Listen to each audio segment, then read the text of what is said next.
Hey everybody, what the flick? William Bibbiani here from Crave Online, my companion Jenna Busch from Legion of Leia. Hello. Hello, we're talking about Doctor Who Season 34, Episode 1, Deep Breath. Let's check it out. The Doctor needs us, you more than anyone. Bring the carriage, now! The question is, have there been any similar murders? The Doctor? What's he doing here? There is trouble. Where else would he be? You've redecorated. I don't like it. The season premiere of Doctor Who. Okay, so this is a big one. This is the first full episode of Peter Capaldi as the 12th-ish Doctor. I know the numbers are kind of getting messed up. Yeah, because you got the War Doctor, and I guess 2 David Tennants count, so I don't even know anymore. Yeah. But what do you think? What do you think of his new take? I actually love him. I love Peter Capaldi. One thing I did think, though, is that I feel like there was a lot of apology for his age.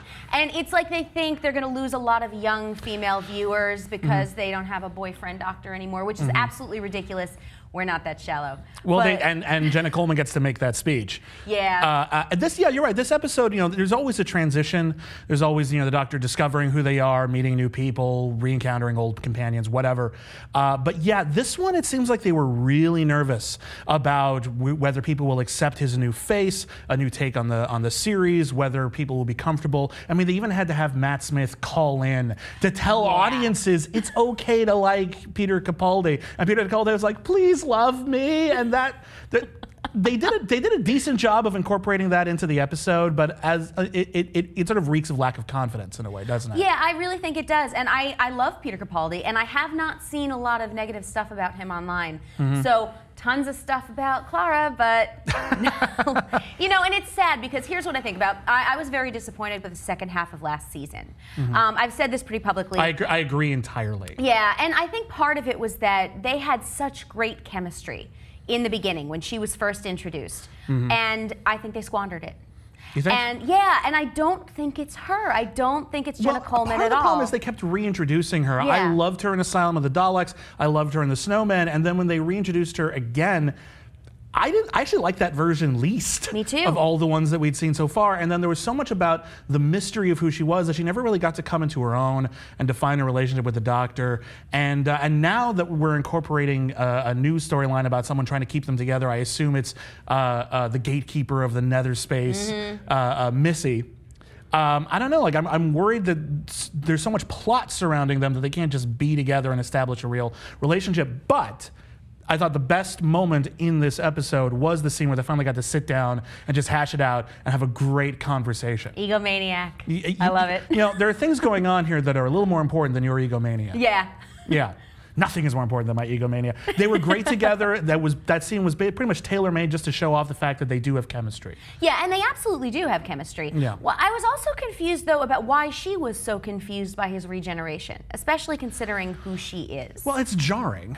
But It is jarring. But even so, you're right. We've seen by definition that she's met every single Doctor throughout all of time and space. Yeah. And again, it just seems like it's forced in here to make some sort of statement for the fans. And I don't care for that. And although I really liked the actual plot with the cyborgs going back to the girl in the fireplace, all of that was great. The first half hour of this episode, clunky as hell. Very clunky. Yeah. Very clunky. Okay setup, dinosaur in Victorian England. They're so mean to dinosaurs on this show. It's not fair. Just not stop fair. killing dinosaurs. Well, honestly, just putting them in dinosaurs on a spaceship was problematic. That episode was terrible. But, but then, we just have this whole thing where it's, honestly, I feel like there's a problem with the Paternoster gang. I love those characters. They're so much fun to hang out with. But they're like the Doctor himself. They don't have any subplot. They don't have any dreams or desires. They just sort of pop into a situation and make it fun. And they did a good job with that in the Crimson Horror episode.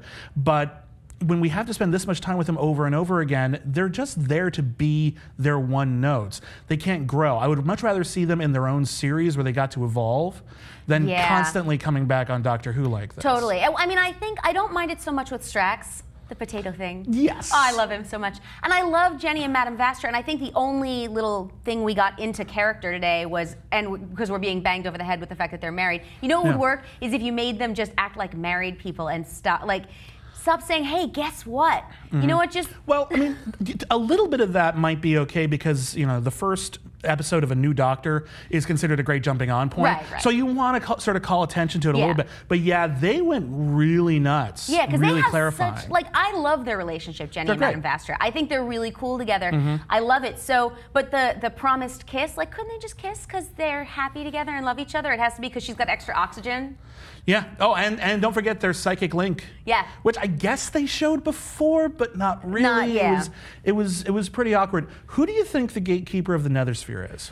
Oh, God. You know, I'm not sure. I mean, I've read a ton of stuff. I've read It's a lot of theories. Yeah, people have talked about it being River Song, which I don't think, or her consciousness. Right. I don't buy that. It doesn't work. Some people have thought it's the master and that Missy is short for mistress and he regenerated into a woman, which can happen. It's been alluded to, but we've just never seen that. Yeah. Gender switching Time Lord. What was the other one I heard? And the Ronnie. I've heard the Ronnie. I've also heard mistakes, all of his mistakes. I thought that was a cute little thing. Yeah. It's his mistakes, and her name is Missy, but that's pretty thin. It is a little weird. But the reason people are saying that is because of the Scottish accent. Oh, I like his accent. I think I'll keep it. And then, oh, he loves me so much. Well, and then some people, maybe it's an aspect of his subconscious, like the Dream Lord. Yeah, there's a lot of different ways we could go. I'm hoping it's just someone new. But what interests me more is the idea that if this is actually heaven, if this is actually an afterlife, this does contradict the Torchwood theory of life after death, which there is none. You die and there's nothing. Right. And that actually could be an interesting place to explore. I don't know if that's someplace that Doctor Who has gone before, into that realm of the supernatural, into the afterlife. That could actually be an interesting place to go. I can recall. Yeah. But I Correct will, us in the YouTube comments. Please, and I'll do some research on this as well. Did this feel like a Christmas episode to you? It has that element, doesn't it? Maybe it's just Victorian England. It does have that little touch. It just sort of feels kind of contained in its own little specialness. It doesn't. But that's what happens when you leave the Doctor in one place for a while. You let him breathe. But yeah, no, it does have that vibe. Yeah, speaking of breathing. Okay, see what I did there? I did. I'm feeling clever this morning. No, okay, so I think, I mean, it was sort of a callback to the Don't Blink. Of course. And it actually, that's one of the things I loved about it. I kind of wish we had already jumped in past the intro, because I would have liked to see that as a fully realized episode, just with those characters. It's an extra long episode, and then we actually, once that part of it finally begins, we do have that time. Yeah. We do linger on them long enough. I really liked seeing Clara basically talk down the robot menace, just being smart enough. I will say this though, and it's really frustrating watching Doctor Who on the BBC, because they don't really plan out where the ad breaks are going to be. Right. So there was this big moment where she passes out because she's trying not to breathe and being seen by the robots, and then we see this flashback to her as a teacher, and that's supposed to tie into exactly how she's going to deal with the cyborg. Right. She's going to show, she's just not going to take it. She's going to call him on every empty threat. But when you cut that up with the commercial, one, it's a terrible cliffhanger. Yeah. And two, it kind of ruins that segue. It's always frustrating for me. I wonder if they just do it randomly, or if someone thought that was a good idea. Yeah, well, I mean, everything's cut very differently in the UK. And commercial breaks, it's funny because I was just over there and I was watching American shows on BBC, and their cuts were completely wrong too. Yeah. Wrong. Okay, you're wrong. No. You're wrong about everything. So, digging it so far? I actually am. It definitely is an improvement, because I've been a Doctor Who fan for many, many, many years. Sure. And I definitely think it's an improvement over last season so far. As much as I love Matt Smith. Matt Smith was a great Doctor who was often stuck in bad episodes. Yes. That's the real tragedy of it. When there was a great episode, it was great, but when it was a bad episode, you just sort of felt bad for him sometimes. Yeah. And I like the new slower pacing. I like that it's a little bit more atmospheric. I like the new TARDIS set. Yes, I love that. I'm wearing my TARDIS right now. But one thing that's interesting that we didn't touch on is that his regeneration. He's remembering his face, so no one knows if this is a callback to the Fires of Pompeii, where Peter Capaldi actually did appear as a character, or if this is going to explain something about regeneration. Yeah, no, they do talk about like where do these faces come from. That might just be a nod to the fans, just like we know We know. He was on it before. We mentioned this once, and we're never going to get back to it again. But the thing with Stephen Moffat is he'll throw away a line of dialogue, and it'll become important 3 seasons later.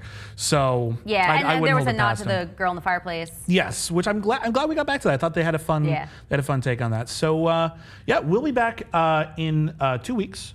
With 2 more reviews of Doctor Who. We're taking Labor Day off. Alonso Duralde will be joining us. We will lure him away from the dangers of Venice to this place of safety where we will melt him with acid. As one does. See you there.